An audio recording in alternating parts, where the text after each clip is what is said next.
Welcome to the City of Hartford's Fall Municipal Update with your City Administrator, Steve Volkert. Welcome. Thank you. Thank you for having me. Yeah, you're welcome. This is our quarterly update that we'd like to give our viewers, and we have chosen a few topics today. One of the hot topics happening right now is the increase in water usage, increase in the water bill. Yeah. So every year, I've been doing this for 26 years now, and every year we get one or two people that will all of a sudden go, wait a second, my water bill dramatically went up. Right. So there's a couple things that are involved in that, right? It's how much you use and the cost of the water. Mm-hmm.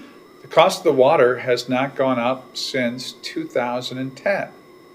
So the cost of water, it's not it, so it must be usage, gallons. And when you get your bill, you can see, compared to a year ago, my water either did go up or went down, again, based on usage, right?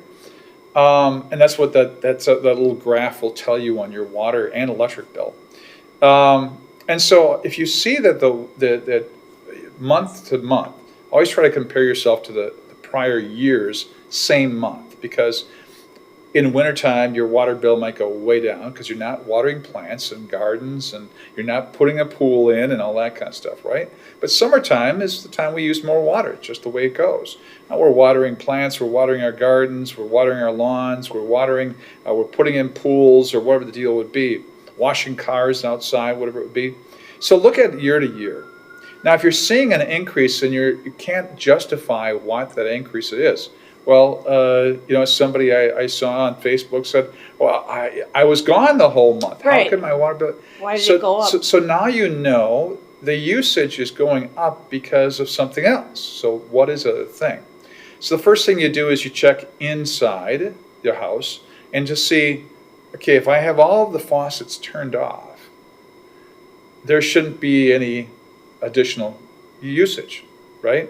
My water meter shouldn't be moving, that kind of thing. If it still looks like it's going up, then look at something like a leak in your toilet. Okay, that's one of the most common things people have and never know.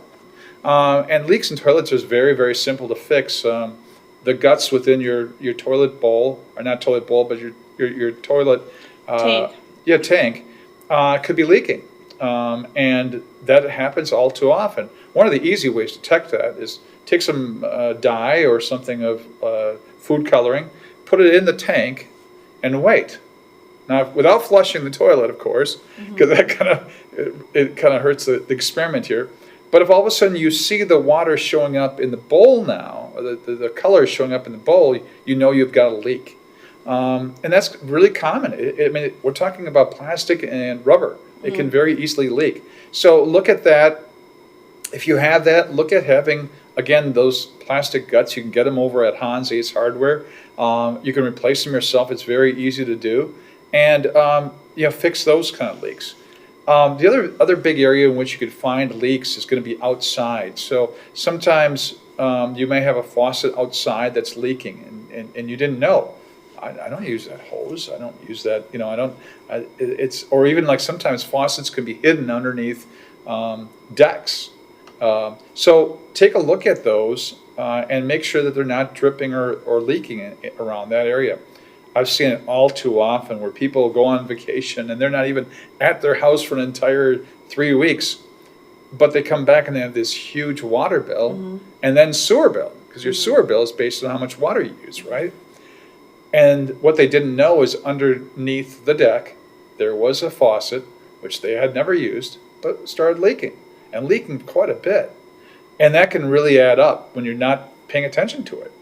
So what happens when a citizen calls the water department or calls City Hall and is concerned about the high price on their bill?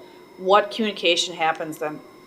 Yeah, so the first thing to do is call utilities, call the water utility, which is also the electric utility.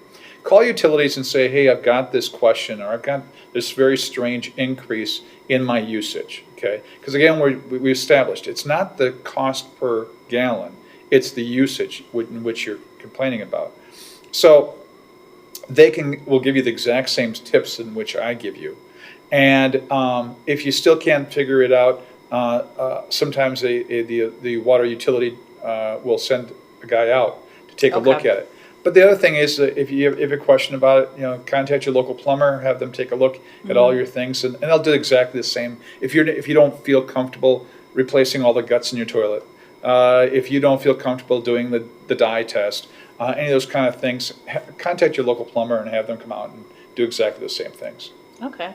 Thank you for addressing that. Yeah, and again, the water rate has not increased since 2010, so it's not the cost per gallon, it's just the gallons used. Okay.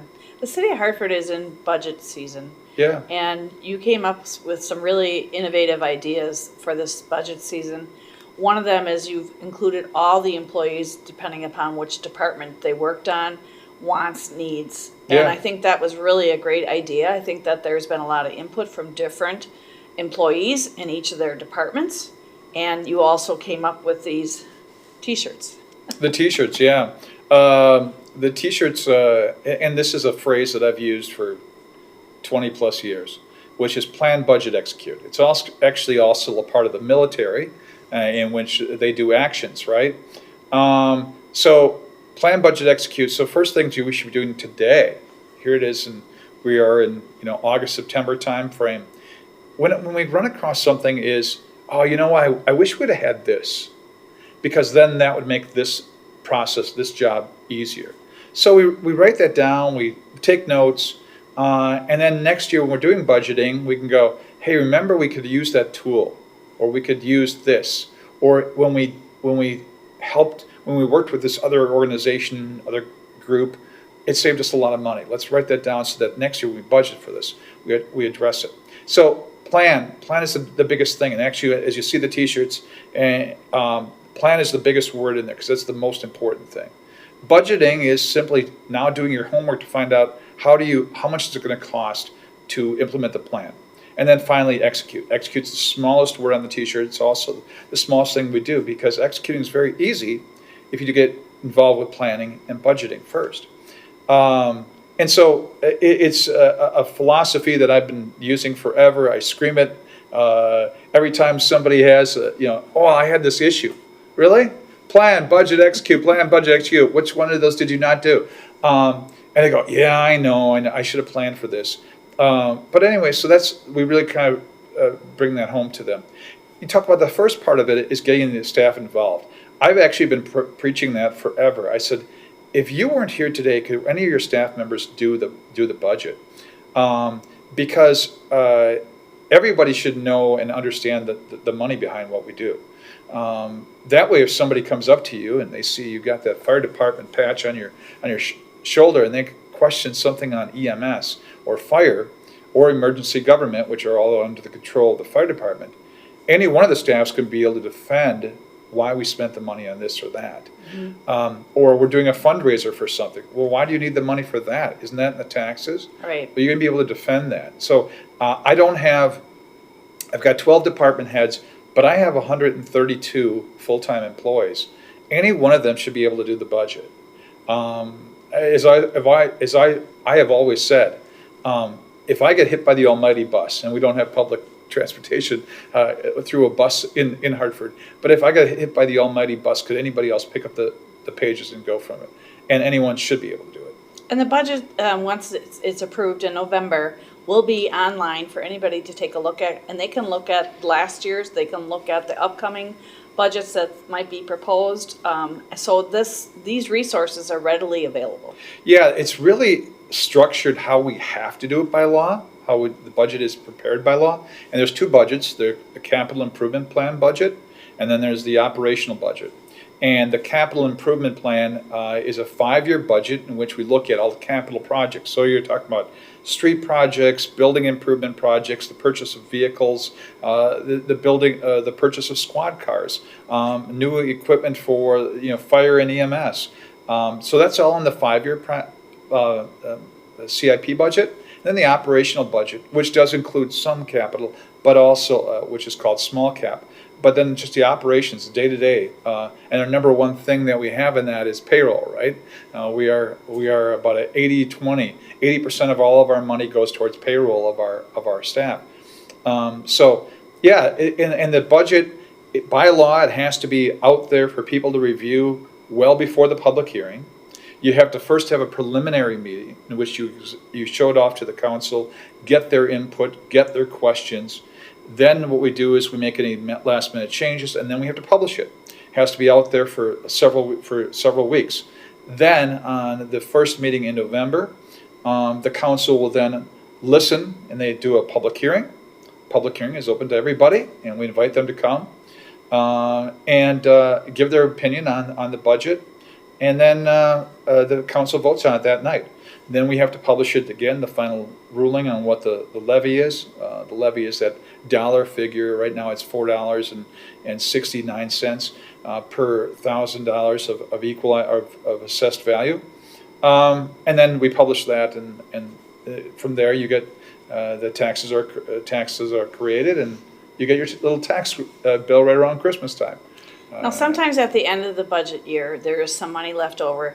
And I'm bringing this up because the example would be Harrison Street here in Hartford, which is right near the tennis courts, was able to get resurfaced. Yeah. And it happened right before, I think, school even started.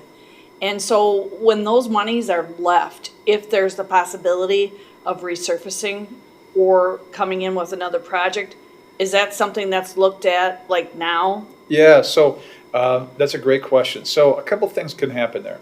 So sometimes you have a quote on a project, a street project was your example. That was a planned project. Harrison Street was a planned project, and it was two-phased because of the time frame. And sometimes the projects come in well below what was originally anticipated. Because in the plan, budget, execute part, we're planning now for a project in 12 months from now, but we have no idea what petroleum is going to cost, thus what asphalt is going to cost. So you do the best you can based on the information which you have, and we plan for this project. And if we have money left over, we will take a look. And by law, if I borrowed for it, which a street project I borrow for, I have to use that within 2 years. Okay. And so then what we'll do is we'll take a look at, okay, what streets can I resurface without having to do underground work, which means utilities, right? So water, sewer, storm sewer, things like that. So that's kind of some of the things that we'll be looking at. And those street projects, we have a whole list of them in order based on what's called a PASER rating. PASER rating is a rating based on the condition of that street and how many linear feet are on that street. So we'll take a look at that, and then we check them off. Okay, the next one we have available is this street, and then this street, and this street. So that's how we determine what streets are done. It's the PASER rating, how bad the condition of the road is, but then also the infrastructure underneath. If it's got a water main that has had a ton of leaks and breaks, that's going to get higher up on the list. Mm-hmm. Same thing with sewer. If the sewer is really old, it's clay, it's got cracks, we know there's I&I infiltration going on in there, again, that'll get higher up on the list. So when people say to you, yeah, but you're not doing my street, well, the street the surface might be a 5 on a PASER rating of 1 to 10, but the infrastructure underneath it is great. It's all brand new. It's PVC. We have no issues there. That's why it may not reach the top of the list for that year. But again, remember, we're looking out 5 to even 10 years out when we're doing street projects. So some of the streets in our city have a higher volume of traffic. A lot of the cross streets, Cedar, Grand, Monroe, obviously 60. Is that something that's taken into consideration? Yes and no. So if there was let's just say there's a tie with total points, we would definitely do the higher one before the lower one. Okay. Okay, so, but also the higher one, higher traffic areas is going to be also more expensive because the higher traffic areas are normally wider. Yep. In a 66-foot right-of-way, the road is normally 33 to 36 feet, somewhere in that range. Whereas in a smaller, you're talking a 66-foot right-of-way or 60-foot right-of-way with a 30-foot road. So again, the wider the road, the more expensive it can be. So that's also taken into consideration too. Is you got to look at, well, how much money do I have left over? Yeah. election season is arriving Yeah. very soon, and I know you wanted to touch base on that. Yeah, election season is a very, very busy time for our clerk's department. The clerk's department is in charge of the election. They recruit poll workers, which we're always looking for new poll workers if someone is able to work that day or even before the election. Sometimes we bring in poll workers earlier, and actually, a lot of them can work after the election day to help out with recounting or doing some sort of legal work that has to get done. But election is very, very, we pride ourselves, and I think every community really prides themselves on doing very fair, equitable elections. They want to make sure the count is 100%. And there's a lot of pressure. Every election, the press and those on the far left and far right of the spectrum are going to constantly be watching you. They think everyone's cheating in elections, and it's not happening. It really, Right. in our community, we have been audited probably 2-3 times, which just randomly, not because of anything they've seen, and we're like 99.5% that maybe one ballot because how it was folded, it was an absentee ballot, and how it was folded, and one of the marks was right on the fold. Right. That, it didn't count right. It's a machine situation. And those machines are constantly getting updated, and the programming is constantly being updated. But I mean, our clerks take a really, and I think all clerks in Washington County really take great pride in having very fair elections that, again, are following all the rules.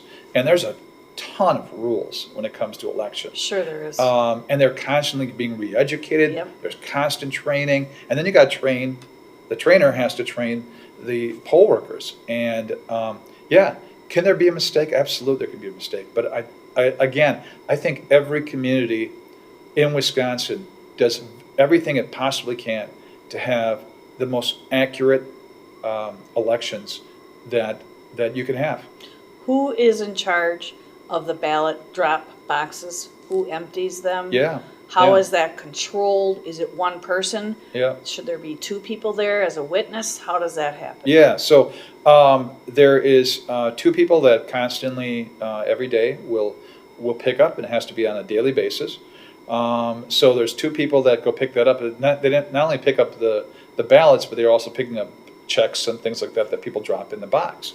So we have 2 locations at City Hall, one right in front by the police department. By the way, it's obviously already monitored. There's a camera on it.